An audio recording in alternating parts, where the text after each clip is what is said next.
There was a lot of badly done repairs to the fuel pipe system. There was a filter on top of the engine and a cheap aftermarket inline filter which needed removing.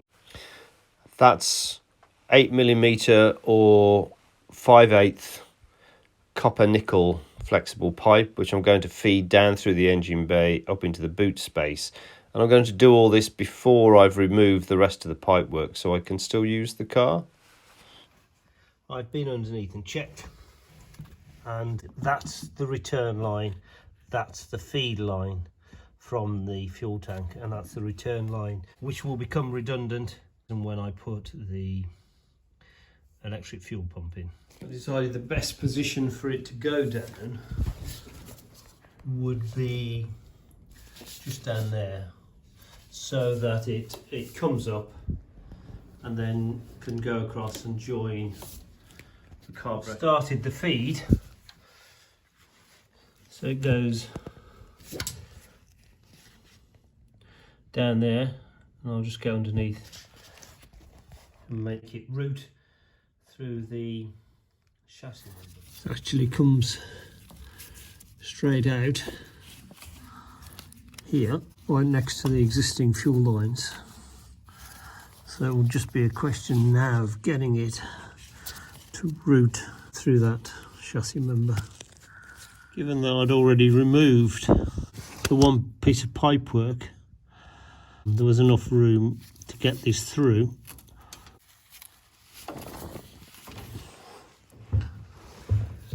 There's some clips which run underneath here that take the plastic return pipe, this one here. If I run the solid line close to that where those clips are, I can use those when I take this return line out. So we've come along through the one chassis member, through this second chassis member. I'm not actually sure what that is. Anyway, what is that? I'm hoping to bring this pipe in, it's this one here, and follow the line of that existing return pipe there, which is back there. So on the basis that that's properly routed, if I follow that return line, I should end up approximately in the right place. Oh, that's connected to the rear axle. And does what? Effectively, it's a spring.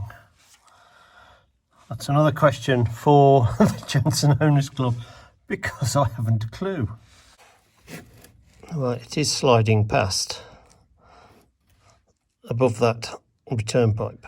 You can see just there, I've eventually got the pipe through. It wasn't too difficult. Of course, it would be a lot easier to have better access, or even somebody on the other end of the pipe feeding it as I was pulling it through. Now, to stay out of the way of the axle,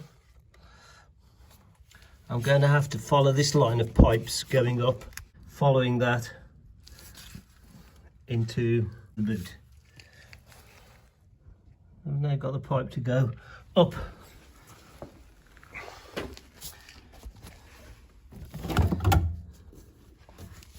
into this location here, and that's the end of the pipe. When I've got it a bit further in, so I've got a nice length of pipe inside the car here. Now I'll try and put some bends. With the pipe in place in the boot, I can now concentrate on getting this pipe bent up the firewall here in such a position that I can attach a flexible pipe and join up with the inlet to a carburetor. The flexible pipe should allow the movement of the engine on its mountings. I needed to put a bracket on so that I could attach it to the firewall here. And I found there was a threaded bolt sticking out. So I've exposed that, And the funny thing is, it appears to be a metric thread, an M5. And I'll use that to attach a bracket, and then I can hold the fuel pipe against the firewall. At least now it's mounted against the bulkhead. I just need to find some insulation to add to the pipe, as Steve tells me that that's very important. I'm using this pipe insulation from Torx, which I'm going to push down over the 8mm pipe. I think this is supposed to be 12mm internal diameter, and I'll push that down over the pipe to protect it from heat gain.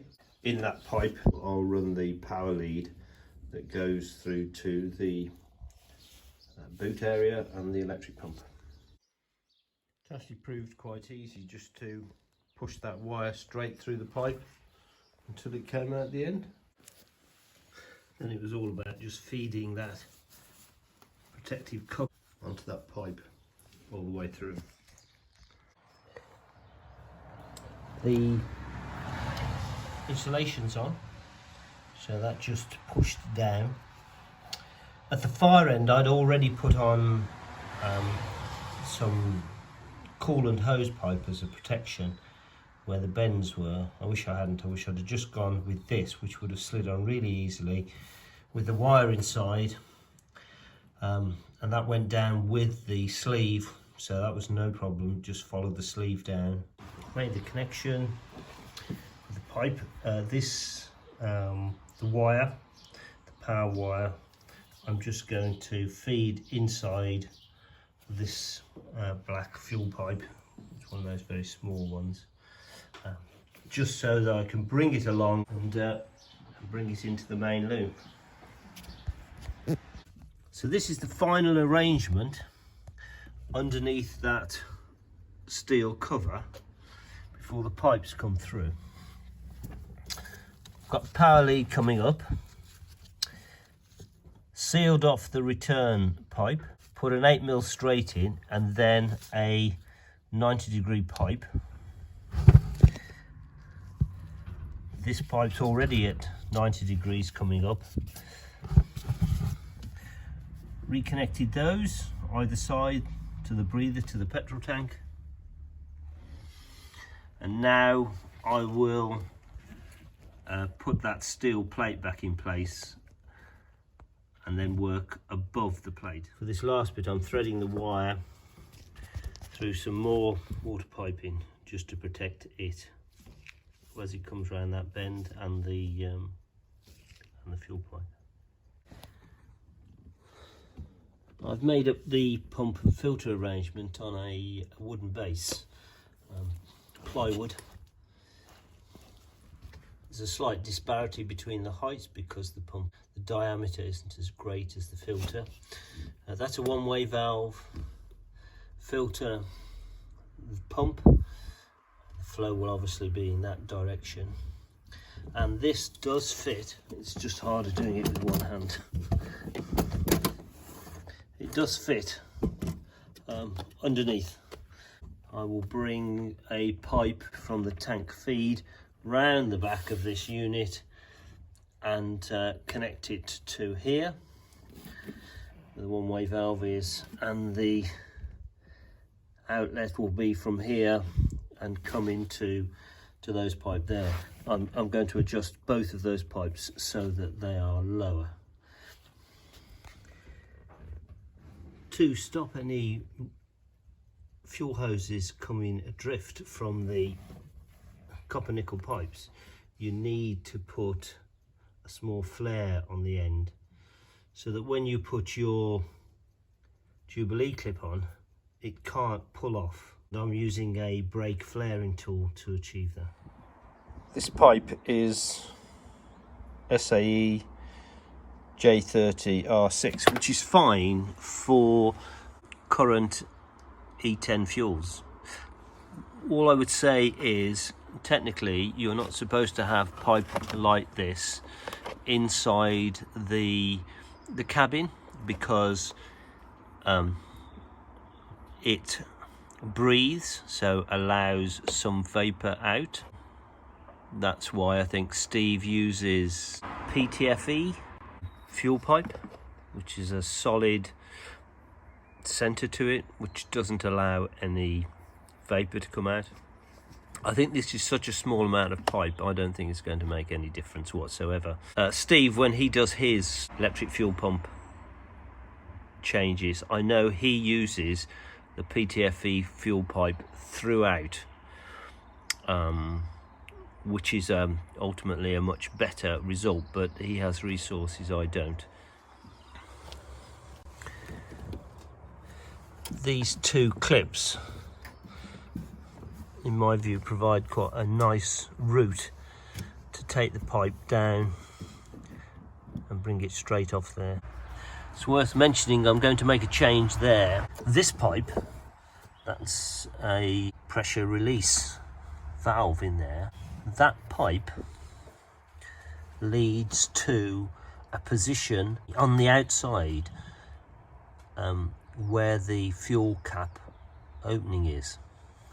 These pipes, these two pipes that come off the expansion tank, there are two there, they lead to a position on the fuel filler which is between the tank and the fuel cap. The fuel cap doesn't have a vent in it, so those two pipes don't go to the outside, they go back effectively to the tank. These pipes here, both of these pipes, they lead to the expansion tank. So the only connections to the outside would have been via that pipe there, which took the pipework to the carbon filter that's in the right hand wing. I've removed all that, so now I'm left with a position that I don't have a vent to the outside. Because this is through a pressure release valve and none of the other pipework vents to the outside of the vehicle, either I should have left a pipe connected and just put a small filter on that pipe and left it disconnected under the car, or this should never operate if everything's working well. I think that only allows pressure out of the tank. The problem I will have with an electric fuel pump, if I don't do something, is that it will suck fuel from the tank, but there'll be no air inlet. As it currently stands, there's no way of replacing the volume of fuel used from the fuel tank. It's been okay on test runs, but any long distance stuff may very well end up giving me a problem. So I'm going to take that pipe there and I'm going to connect it to this part here. That will give me a vent to the outside, which is in the fuel filler cap area. I've disconnected this pipe which goes to that pressure valve. I've blown down it, it's all clear, and I'm going to connect that there. That pipe actually leads down to this area where the filler is. Originally I thought the pipe from the expansion tank came in here at the top of the area where the fuel filler is. It doesn't, it comes in from the side. I'm going to have to fill that because I think that's another point where fuel vapours can float up inside the car. So there's the actual pipe work where it enters.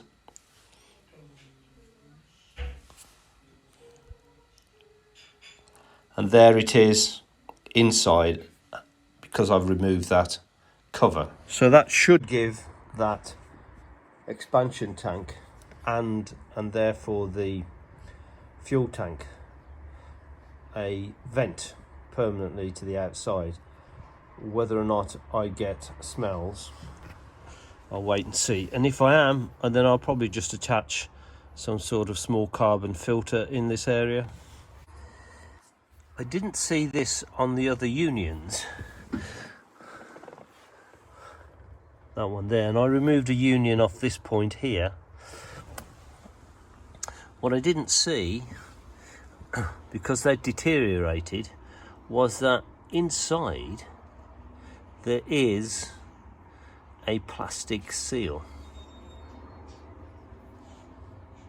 Now I would imagine if that's gone on anybody else's vehicle, on this joint here, which it had gone on mine, I couldn't find anything that was creating the seal. I bought one of those simple glass fuel filters with 8mm fittings. If I fill it and insert it that way, they're fairly big chunks, so that end goes to the expansion tank, and that end goes to the fuel filler flap area. Then, although there's even a hole in that side, there is no way that any of that carbon is going to get through to the expansion tank. Crushed some of the activated charcoal I bought. It's only a few pounds online from eBay, and fill the container. I've got no idea if it works, but I have blown through it, and it's fine. Anything's worth a try to stop the smell you keep getting from the fuel fumes. The in will go actually towards the fuel flap, and the out bit will face the expansion tank. So that's it with the carbon filter in place. Runs from the top here over a protected metal clip and runs down here, and this pipe there's the one that exits on the outside at the top of the fuel filler flap. More than happy to try anything to stop the constant smell of petrol I've had since I've had the car in the garage. What I'm hopeful for is that with that acting as a bit of a filter, when the electric pump is running, it'll create a vacuum in the fuel tank that will suck air from the outside past the filter to replace the fuel that's been used in the carburetor. And similarly, when there's any expansion, because it's in the garage and it's hot, then that will take up the expansion and it will exit outside. And 9 times out of 10 it will do all this hopefully outside, and if it's sitting in my garage it won't cause the same smell that it has been causing in the past. Just seal those spaces with this sticky back insulation. That's about it finished. After 1 week, the carbon filter has worked brilliantly. This is the fuel pump. It's an FF020. It's the 020, 12 volt, 2 litres a minute.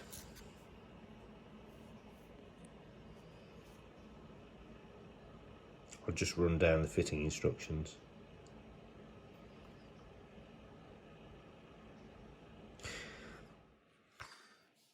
My pump is actually fitted above the fuel tank, underneath the expansion tank. I did speak to them. They saw no problem with that. It's also fitted mine with the collision safety switch.